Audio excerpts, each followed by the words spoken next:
These pretzels are making me thirsty. Boy, these pretzels are making me thirsty. These pretzels are making me thirsty. These pretzels are making me thirsty. No, see, that's no good. See, you don't know how to act. What's up, everybody, and welcome back to my channel. I am so excited for today's video because it is another foundation smackdown. I was on the Sephora website not too long ago and I went to go repurchase an extra backup of my Diorskin Forever foundation. This is the Pore Refining Effect Everlasting Wear Perfect Makeup Foundation. It just has a really long name to it, but this has been my ride or die for the last number of years. I am obsessed with this foundation. I was obsessed with the original. I am now obsessed with the reformulation, and I popped onto Sephora Canada and I realized they no longer carry it in stock. No good, rotten, four-flushing, low-life, snake-licking, dirt-eating inbred. Hallelujah! Holy shit! Where's the Tylenol? I had a moment, people. I had a moment. I then went over to the Dior counter at the Bay, which is a big department store here in Canada, and I asked the Dior makeup artist if this foundation was being discontinued, and she told me that it wasn't. My soul cries out hallelujah, thank God. Thank God.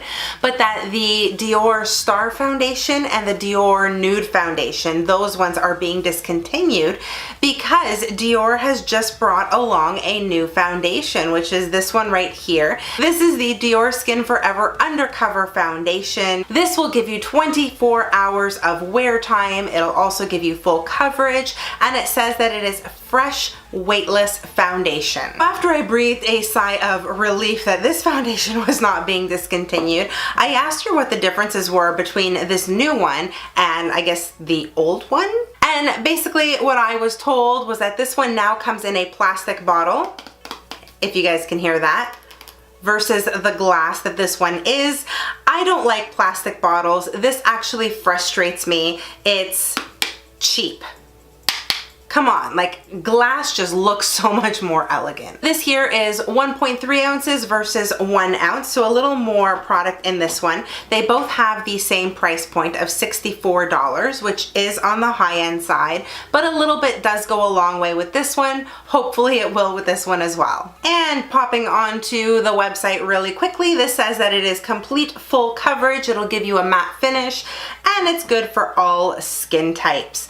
This is an ultra fluid water-based foundation, which is a little bit different, and it blends full coverage with a lightweight formula to deliver a natural matte finish that goes from day to night. It contains the highest level of pigments out of all of Dior's foundations, almost twice that of the original Forever Fluid foundation, for even fuller coverage. The water-based formula creates an ultra-fine, highly pigmented and weightless finish on the skin, providing an imperceptible second skin for up to 24 hours. Rather than just doing a full face wear test of this new foundation, I thought I would compare these two foundations together and sort of let them duke it out throughout the day, because I know how well this one wears on my skin, and hopefully this one will perform as well, if not better, than my original. And for anyone who is curious, I am in the shade 020 in both of these foundations. And I am going to be applying this with two clean beauty blenders. I don't know why I just fanned my face. I also don't know why I just got a subtle accent there. As with all of my foundation reviews, I am using my Amore Pacific Moisture Bound Refreshing Hydra Gel as my moisturizer,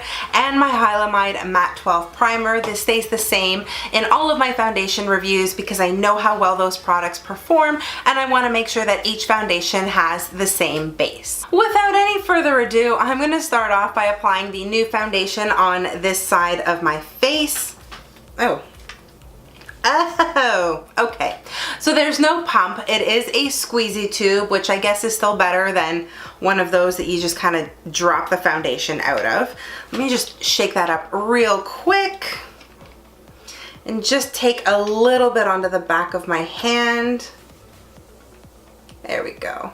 That should be enough for half of my face. I feel it sliding down slowly, but it's not too watery. Taking my clean beauty blender, I'm just gonna dab a little bit onto the back of my hand and just start going in.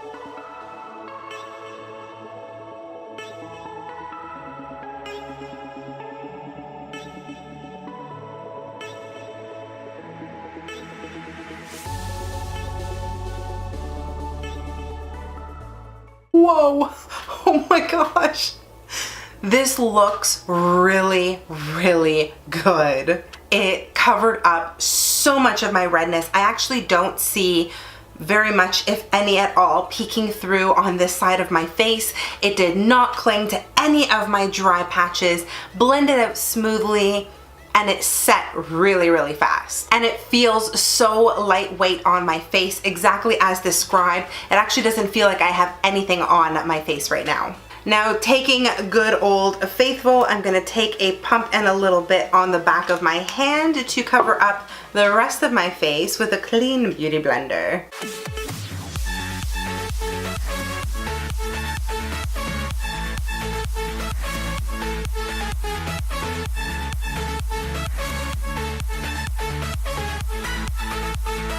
And the other side of my face is now done with my good old Faithful, and of course, as always, it's done a great job of covering everything up. Of course, there is a little bit of redness peeking through. I can still see my blemish down here, but some concealer is gonna fix that right up. I zoomed you in a little bit closer so you guys can take a look at what's going on my face. Over on this side is the new Dior foundation, and you can see how beautifully it's laying on my skin. No dry patches, good even coverage, nice matte finish. And as I turn to the other side, you can see good old Faithful, which has the exact same results. The only thing I'm gonna say is that on the new foundation side, I am starting to notice the foundation settle into my fine lines here, at least my smile lines. We're just gonna smooth that out with my finger, but definitely nothing along the under eye or anywhere else on the contours of my face. I feel like I applied an even layer of foundation on both sides of my face, but this one here does feel a little more lightweight than this side here does. Not that there's a huge difference, but I feel nothing on this side, and I feel something ever so slightly on this side. So far, things are looking pretty good. I'm gonna go ahead and finish off the rest of my face, and I will be right back. The rest of my face is now on, and everything honestly went on so well. I'm still nice and matte on both sides. Everything is looking good, so as of right now, I have zero complaints. The real test, however, is gonna be how this foundation wears throughout the day. I'm gonna get on with the rest of my day, and I'll see you in my first check-in. I am off to the post office right now to mail off the prize for one of the giveaway winners. All right, what's up guys? This is the first check-in of the day. I thought it would come outside since it is such a beautiful day. Check it out. I mean, it's still bloody cold, but this is one of the nicest days we've had in a long time. So I thought, why not come out here and just check in with you. I'm gonna take off my glasses because I have been wearing them throughout the day. And I'm gonna zoom you in so you can see what's going on. I'm gonna see if I can get some good lighting. All right. Hopefully this lighting is gonna work over here. So, of course, I've got the new Dior foundation on this side over here, and I've got the old one on this side. And believe it or not, they're both looking identical. This foundation, the new one, is sitting so well on my skin. It hasn't clung to any dry patches. It's not looking crusty in any places. It hasn't really rubbed off. The only place I will say I'm seeing a little bit of shifting is just around the glasses pads on, or the glasses pads area, I guess, on the bridge of my nose, but the same is happening on the other side with my go-to foundation. And of course, the normal side, or I guess my regular foundation, is looking fantastic too. So, yikes.